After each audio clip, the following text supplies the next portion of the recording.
I am a child of God. We really appreciate the Lord kasi nung pumunta siya dito sa atin, ay na-interview ko siya kung ano-ano mga pinanggalingan niyang buhay. At salamat sa Panginoon dahil ginamit niya ang kapatid natin to para maging inspirasyon sa marami. Si Brother John po ay kasama natin sa mga katatayan. Walakpakan natin si Lord sa buhay niya. Mapagpalang umaga po sa lahat. Ang aking patotoo mula sa pagbagsak tungo sa pagbabago ng Diyos. Magandang araw po sa inyong lahat. Una sa lahat, nagpapasalamat ako sa Panginoon sa pagkakataong ibabahagi ang aking patotoo. Hindi upang ipagmalaki ang aking nakaraan, kundi upang itaas ang kabutihan at kapangyarihan ng Diyos sa isang taong tulad ko. Ako po si John Aison, Tubong Maykawayan, Bulacan. 52 years old. Ako po ay lumaki sa isang maayos at komportableng buhay. Bilang bunso, naranasan ko ang magandang buhay. Pinagpala rin ako ng Diyos ng mga gandang trabaho bilang driver sa isang government agency, ang Senate of the Philippines, bilang staff driver ni Senator Juan Ponce Enrile. Sa paningin ng marami, maayos na ang aking buhay at wala nang hahanapin pa, ngunit sa kabila ng lahat ng biyaya binigay sa akin ng Diyos, pinili kong lumakad sa madilim at maling landas. Una sa lahat, nagkasala ako laban sa Diyos at aking pamilya. Ako po'y pumatol sa isang babaeng may asawa at anak.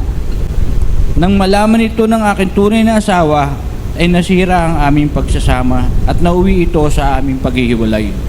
Sa halip na magsisi, lalo akong sinira ng aking buhay. Natuto ako magsugal at magkasino hanggang sa maubos ang aking pera at halos lahat ng aking ari-arian. As in, yung bahay ko po naubos ang laman. As in, nakikita niyo po yung mga basahan sa bahay niyo, yung welcome. Yun na lang po ang natira. Ganun po ka-worse. Hindi po roon natatapos ang aking pagbagsak. Dumating ang panahon na nagsimula akong gumamit ng illegal na droga. Hanggang tuluyan akong nalulong, umabot ako sa puntong halos handa akong ipagbili lahat ng meron ako para lamang maagamit. Hanggang isang araw, nasa bahay ako ng pinagkukunan ko ng droga nang ito ay ma-raid ng mga otoridad. Kasama ako sa mga nadakip at nakulong po ako ng halos 7 taon. Sa loob po ng kulungan, doon ko po naranasan ang pinakamadilim na bahagi ng aking buhay. Pakiramdam ko ay wala nang pag-asa at nag-iisa ako. Puno ng takot, pagsisisi at pagkalito. May mga Bible studying isinasagawa doon sa loob ng kulungan, ngunit hindi ko ito pinapansin dahil magulo ang aking isip. Pakiramdam ko noon ay wala ng Diyos na kumikilos sa aking buhay. Hindi ko po tunay na kilala ang Panginoon ng mga panahon na yon. Ngunit isang araw, may pastor na bumusita hanggang sa nangaral ng salita ng Diyos.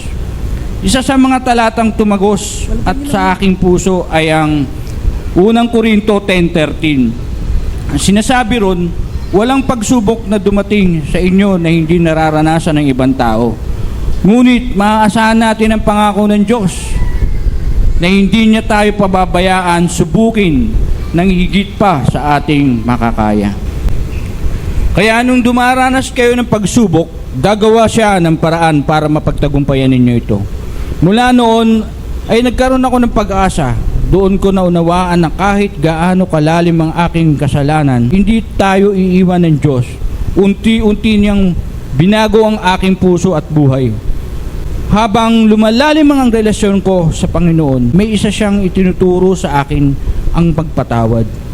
Na napakahirap po gawin yun. Lalo na pag nasa loob po kayo ng kulungan, ang magpatawad. May isang taong tinuturi kong dahilan kung bakit ako nakulong. Matagal akong nagtanim ng galit sa kanya, ngunit ipinaunawa sa akin ng Diyos. Kung gusto kong maging tunay na malaya, kailangan kong magpatawad. Sa biyaya ng Diyos, pinatawad ko siya, hindi dahil tama ang nangyari, kundi dahil gusto kong sundin ang ating Panginoon. At nakita ko ang himala ng Diyos. Ang taong pinatawad ko, nakalaya rin at nakilala rin ang Panginoon. Dumating po sa punto, sabay kaming nakalaya mula sa kulungan. Pero pareho kaming naglingkod sa jail ministry at ibinahagi ang kabutihan ng Diyos sa mga taong katulad namin na nawala na ng pag-asa. Ngunit hindi rin naging madali sa aming paglilingkod. Naranasan namin ang diskriminasyon dahil sa aming nakaraan. May pagkakataong hinuhusgahan kami, hinahanapan kami ng iba-ibang requirements dahil dati kaming nakulong. Masakit man at natutunan namin ang pagtawag ng Diyos. Hindi nakabatay sa tingin ng tao, kundi kanyang biyaya. At hindi doon natatapos ang kabutihan ng Diyos sa aking buhay. Sa kabila ng aking nakaraan, binuksan muli ng Diyos ang isang pagkakataon para sa akin. Nakabalik akong muli sa serbisyo ng pamahalaan bilang isang driver ng Anti-Red Tape Authority. Thank you, Lord. Government na naman po ulit ako. Isa itong malinaw na patunay na kayang ibalik ng Diyos ang mga bagay na akala natin tuluyan ang nawala. Sa Diyos ng pangalawang pagkakataon, hindi lamang niya ibabalik ang aking trabaho, kundi ibinalik din niya ang aking dangal, pag-asa at layunin sa buhay. Hanggang ngayon, patuloy pa rin kung ginagabayan ng Panginoon sa kanyang biyaya. Dinala niya ako dito sa Just Christ Church. Thank you po. Dito ko lalo siyang nakilala, lumago at ang aking pananampalataya. At patuloy niya akong hinuhubog upang maging tapat na lingkod niya. Ngayon, kapag binabalikan ko ang aking nakaraan, hindi na ako nagtatanong kung bakit ako nakulong. Sa halip, nagpapasalamat ako sa Diyos dahil pinayagan niyang mangyari yon sa aking buhay. Maraming beses akong pinayuhan ng aking pamilya at ng mga nagmamahal sa akin. Ngunit dahil sa katigasan ng aking ulo, hindi ako nakinig sa kanila. Ngayon ay naunawaan ko, kung hindi pinahintulutan ng Diyos na ako'y makulong, malamang na ang ngayon ay ako'y wala na't patay na dahil sa katigasan po ng aking ulo.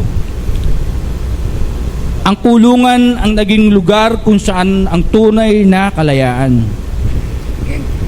Hindi lamang mula sa rehas, kundi mula sa kasalanan.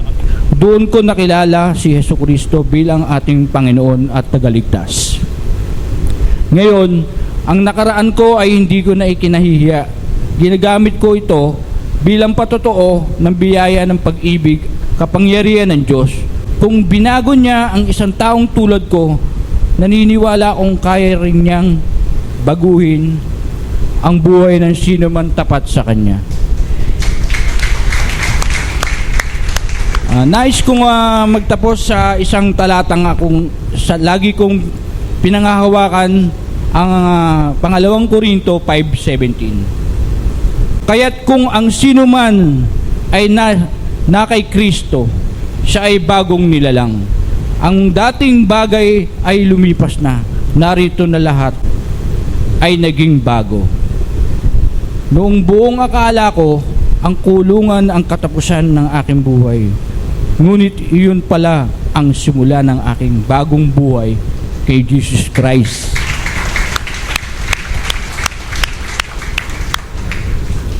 Ang Diyos ang nagligtas sa akin, nagpatawad sa akin.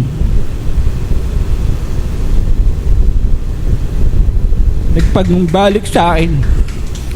Nagbigay sa akin ng panibagong trabaho, nagdala sa akin sa Jesus Christ International Worship Church.